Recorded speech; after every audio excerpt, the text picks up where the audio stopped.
Allah. We praise Allah.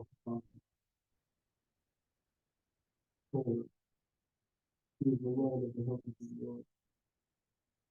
He is the absolute controller of everything that takes place. There's nothing that the perfect of Allah. Not even the thought we have that all of this, there's not a word that flies except for Allah. He is the one that knows every leaf that falls to the tree.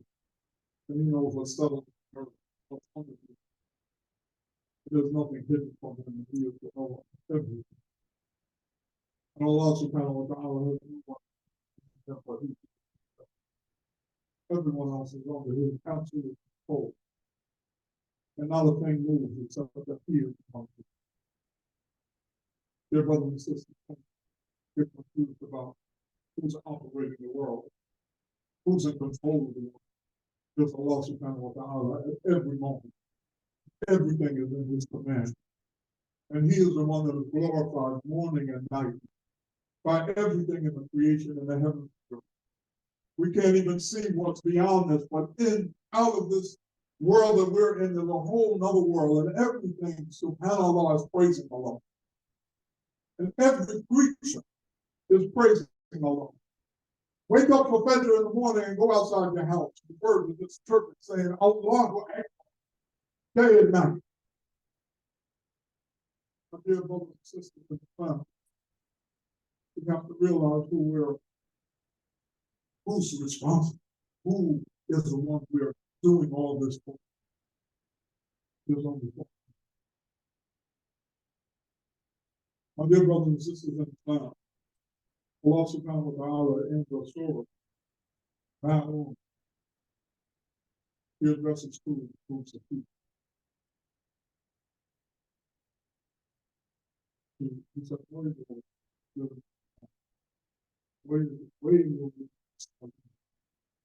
this is the second point. This is the part of the field. So Allah subhanahu wa ta'ala, he said, he said, hurt, or the word waylun, it says it means a curse or the pit of hell. One of the pits of hell is called waylun. So he says it's the rule, the Muslim, the ones praying. But it's specific about the ones that are praying. It's not everybody who's praying. It's a particular group, particular mentality. He says, waylun lil Muslimin. Alladhina hum min salatihim sahun. He says their salat is down. They are negligent. What does negligent mean? Negligent means that when it comes in, they don't pray it. They wait till the very end. And then sometimes they don't pray it. They miss it. This is that they're negligent. They're not the ones that follow the sunnah of the Prophet when he said, when the prayer is in, pray it at its earliest time. They delay until what? They miss it.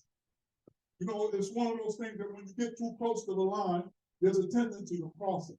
But the further you're away from it, the less likely you are to what? To fall into it.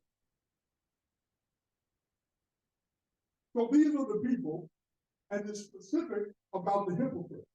The hypocrite is one who delays the prayer all the way to the end and then very quickly does it. Or they miss it. So this is really addressing this characteristic in hypocrite. And we don't have to be a hypocrite just to have an attribute of a hypocrite. We don't even want that. So he says this, الَّذِينَ هُمْ عَنْ صَلَاتِهِمْ سَاهُونَ. الَّذِينَ هُمْ, and they only want to be seen by men.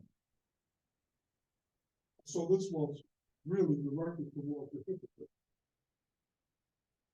What they wanted was by the believers. This is on the time of the prophet,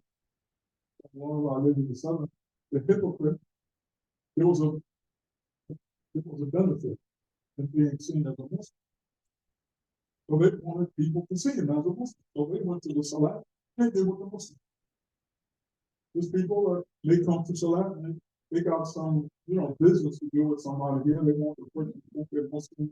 I'm really practicing. So they come in and they come to Jumu'ah. They raise their hand like anybody else. They do the wudu and they do the sajda and they do all the things that Muslims do. But their motive is not Allah.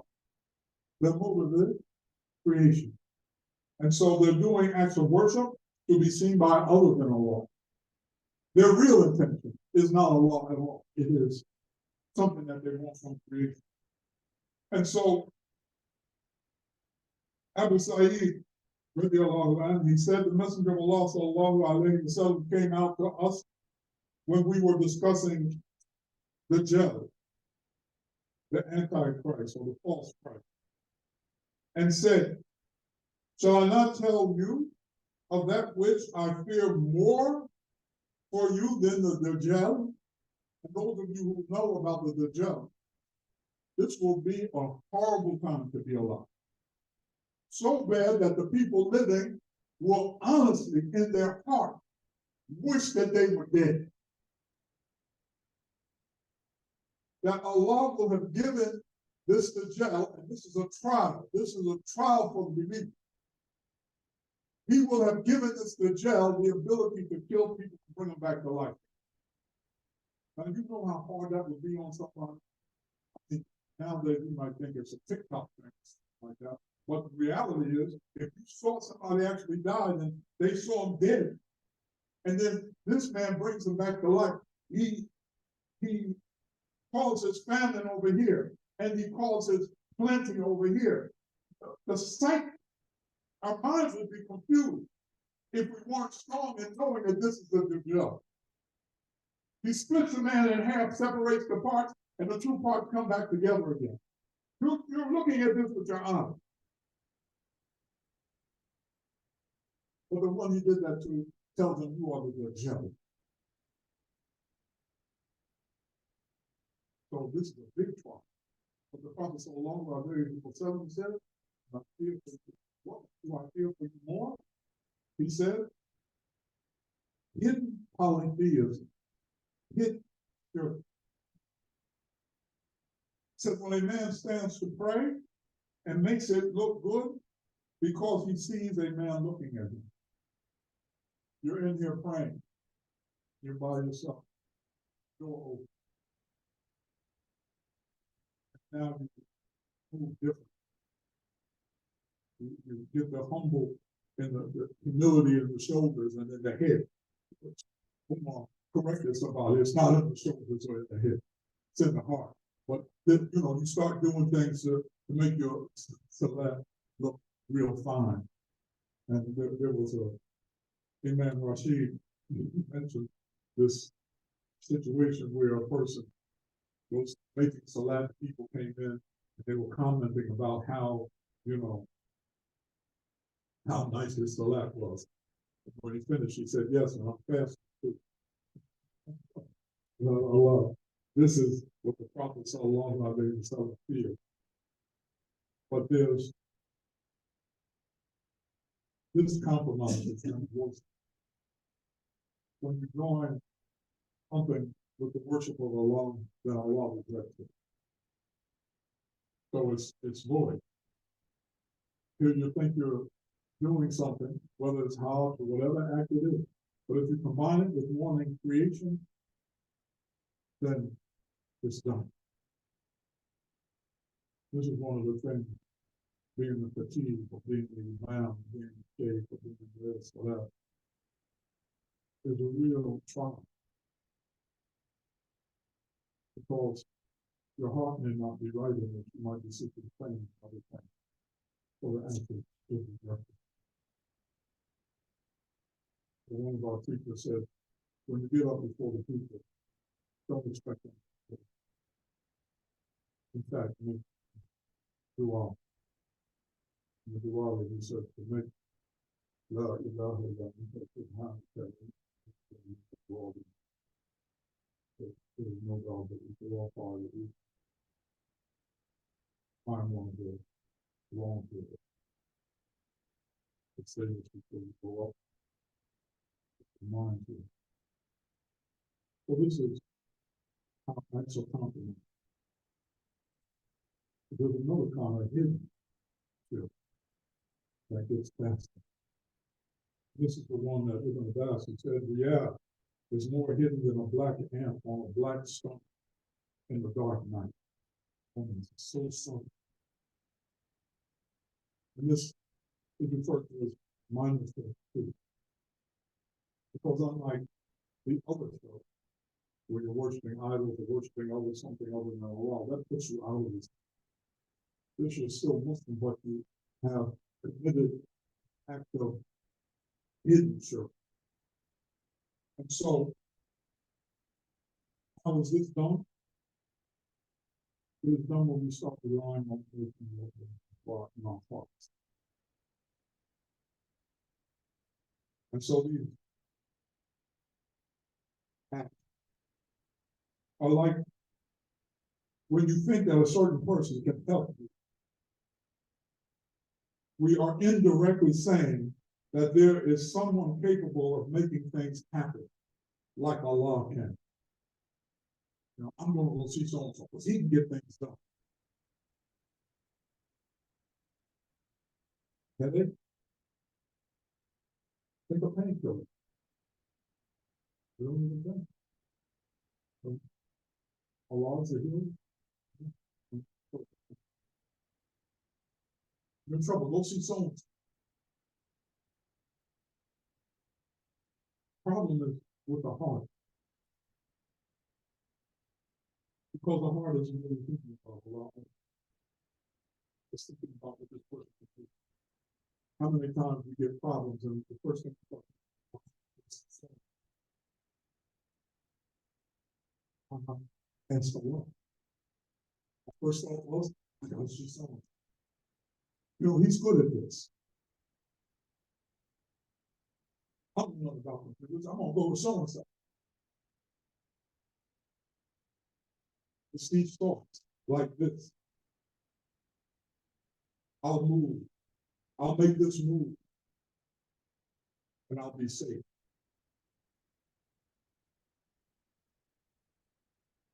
Don't want to talk about the weather. It's these thoughts like this that compromise us before Allah. And it's this hidden shirk, relying on things other than Allah subhanahu wa ta'ala. So they have a need for creation and believe in their heart that they can benefit or protect themselves. They may have Allah on their tongue, but not in their heart. So people get raised up like idols for people because they think these people are movers and shakers and they can make things happen and they can do these tremendous things. And you can even think this about your own self. You become a worshiper of your own self, thinking that you have this certain kind of ability to do these things. And you give no thought. You give no thought to it. Reach in your pocket, pull out your keys, and you press the button, the door opens, the engine starts, the lights go on. You stop thinking that, you know, Allah is making all this happen.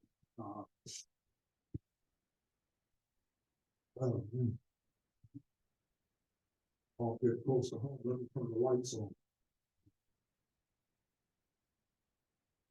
Don't see it. You're not the good. You're going to be a dumb to laws and control. No matter how many buttons you push, how long will make it happen later on. When you start seeing people at the once, and you can see the devotion that some of these people have for people like this. It's a form of worship. If you ask them who they worship, they wouldn't say the person that they're actually honoring, lowering themselves before. So, my dear brothers and sisters in Islam, this is raising people up to be deities. How does it happen? It happens when you're a little baby. Cry, and someone puts a bottle over your breast. Look at that person. Oh, ask for something. Mom and daddy give you. And they give you.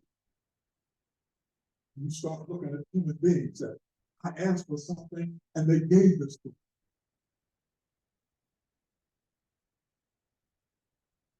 It's only when one starts to realize there's a God behind all of this. But this doesn't happen for everybody.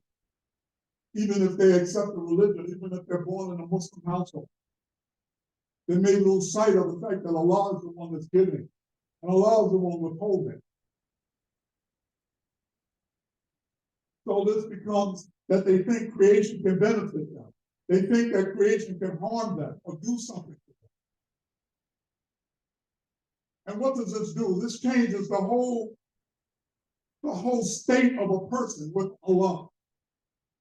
Because they're more concerned about harm and benefit coming from creation than they are about Allah.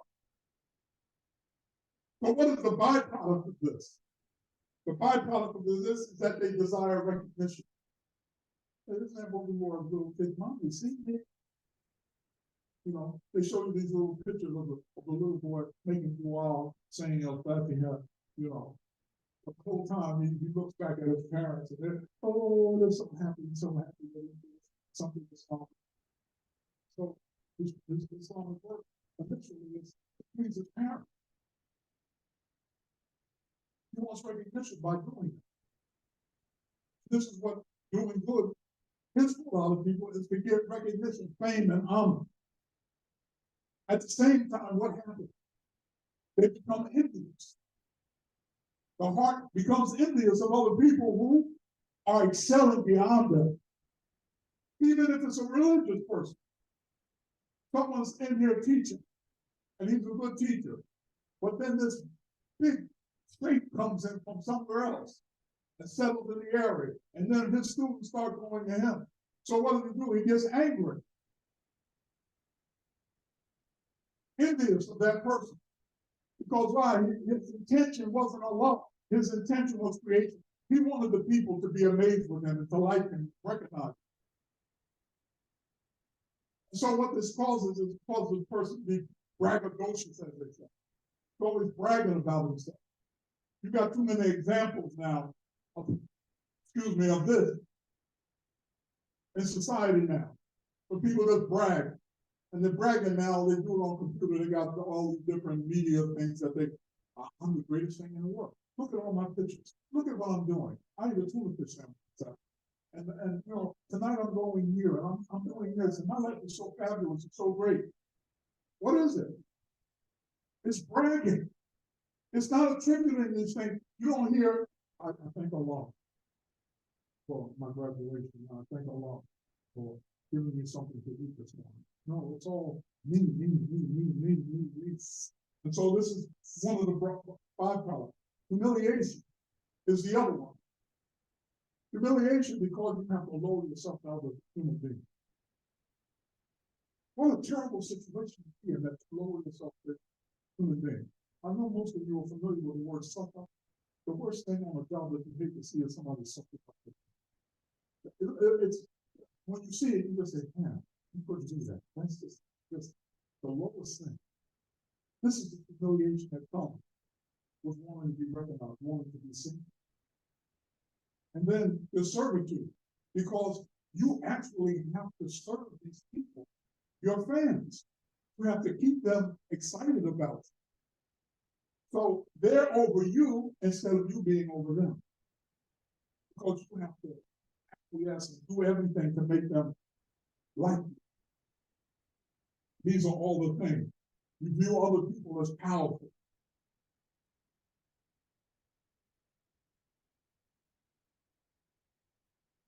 The worst of it is, it doesn't give you anything. It doesn't give you anything.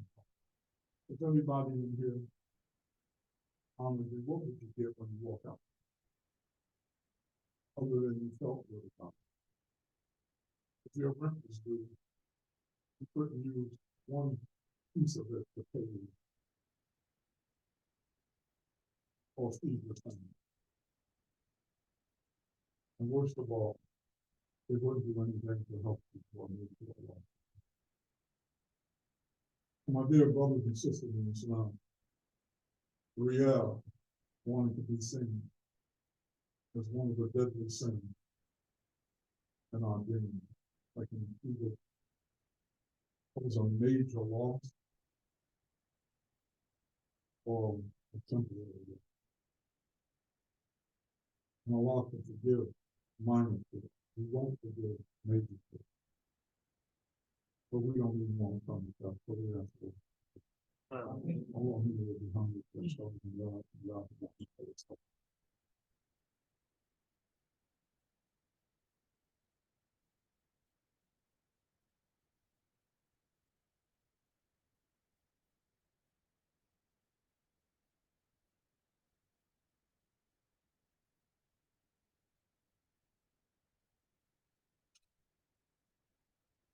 Alhamdulillah wa salatu wa salam ala Nabi Muhammad wa ala alihi wa sahbihi wa sallam. We praise Allah and ask His peace and blessings upon the children and the message of God. His descendants, His companions, and upon all the life of the My dear brothers and sisters in Islam, when you have a disease, you want to cure. The body wants to walk around with a disease and not seek a way to get rid of it. And we should know, if we look at examine ourselves, that we have some guilt about wanting to be seen by other people. I have a difficult time with something.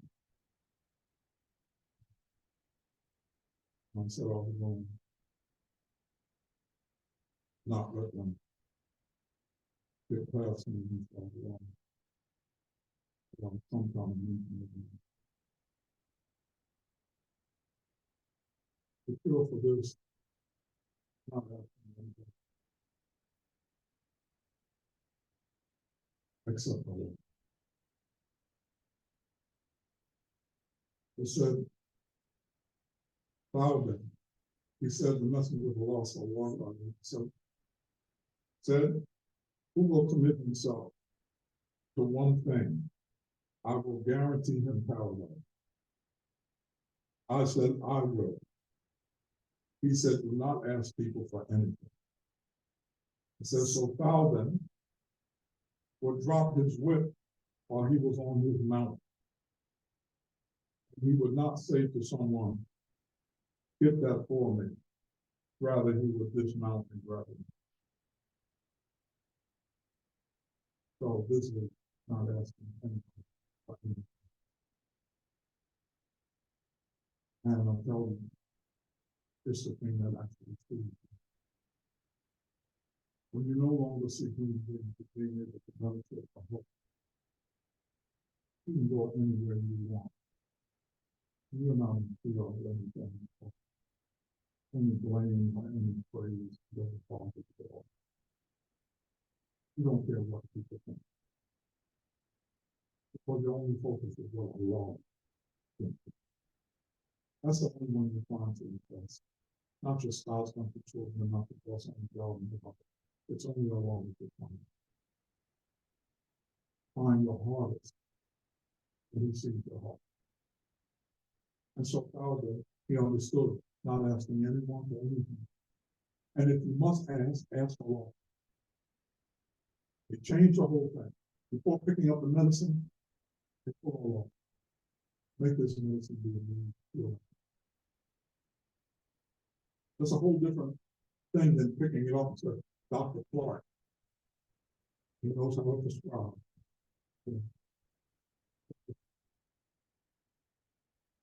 We're focused on the law. The law is the rule.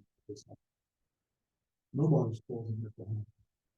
And when something bad happens, they will all give me patience. I know it's a problem. I know the one that said everything up in creation is a problem. This ignorant person that's in my face. Oh, well, I know it's a trial by you. What he's saying and what he's saying, and if they're turning on the phone or whatever it is, it's all the testimony. And so this is a different mindset. It's a different mindset and a different heart set. It's not believing the medication can cure it. It's not believing that the judge can give you your right. It's not believing that they can honor you and give you anything. You know how freeing that is? But you know, teach your children. Teach your children not to be secrets of what other people have. You don't want what's in the hand of other people. Because if you got to ask them for it, then you go down, they go up. In your mind. You go down, they go up. You're always looking, give me my freedom. Who's going to give you your freedom except the law? Nobody can give you your freedom except the law. What are they? Are they holding the key to your freedom? Even though you're in chains on your limbs. But if your mind is, your heart is free, and directed towards Allah, nobody can enslave you. And you don't have to go to anybody to get anything from them. And if you do, it's with the knowledge that I'm going to Allah first. What does that do? That lowers them and raises Allah in your heart. This is the real freedom. Don't look for nobody to free you from anything except Allah subhanahu wa ta'ala. Don't be needy. Don't be asking. This is why the Prophet sallallahu alaihi wasallam said the beggar will come up with the skin removed from his face on the day of judgment. Begging is something that is disliked in Islam. The people that have to do it, Allah have mercy on them. But they have to beg other people. There was a time, really, when welfare was something that people were ashamed to be on. Now people are so proud, I'm on this assistance, this assistance, this assistance. There was a woman who said, I'm going to be assistant, maybe assistant to the lost money. And whatever comes to your kingdom. So my dear brothers and sisters in Islam, you want complete freedom? You want to stop looking at yourself as inferior? And you want to stand among other human beings like a human being? Make Allah your only deity in the body. No matter where you go, no matter what people you're with, no matter how they receive you or don't receive you, it won't matter to you. That's their problem, not yours. And I'm telling you, this is what I live by. I don't care. I don't care what you. On the day of judgment, unless you're able to intercede for me, you're of no value to me, really. Straight up opposite. But on the day that's most important, you can't intercede for me. You can have a big following, and none of them intercede for you. What a lot. But here you have one person saying, Allah allowed me that I knew that from what I knew about him. Because it came from that person's mouth alone.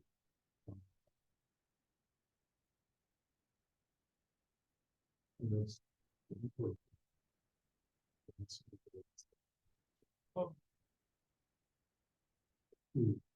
See. No one did it. No one did it. We call him guilty. of all of these things that come. Make us do our every day. اللهم إني أعوذ بك أن أشرك بك وأنا أعلم وأستغفرك بما لا أعلم. Says, oh Allah, I seek refuge in you from ascribing any partner to you knowingly, and I seek your protection from unknowingly ascribing partner. My dear brothers and sisters in Islam, this is the protection that dua just gave you is a protection from these mistakes that we make. That's how merciful Allah is. He sent His Messenger Muhammad to give us these words, but we're going to make mistakes. We're going to grab the medication and not be thinking and just say, oh, alhamdulillah, that thing really did something to me. God, Allah.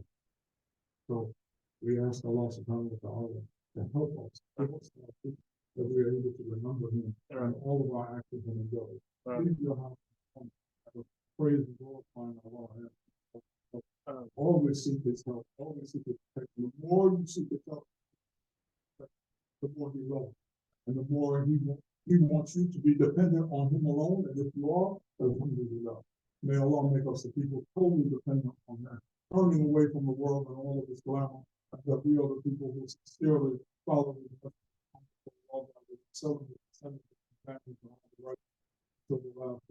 سبحان ربك رب العزة عما يصفون وسلام على المرسلين والحمد لله رب العالمين.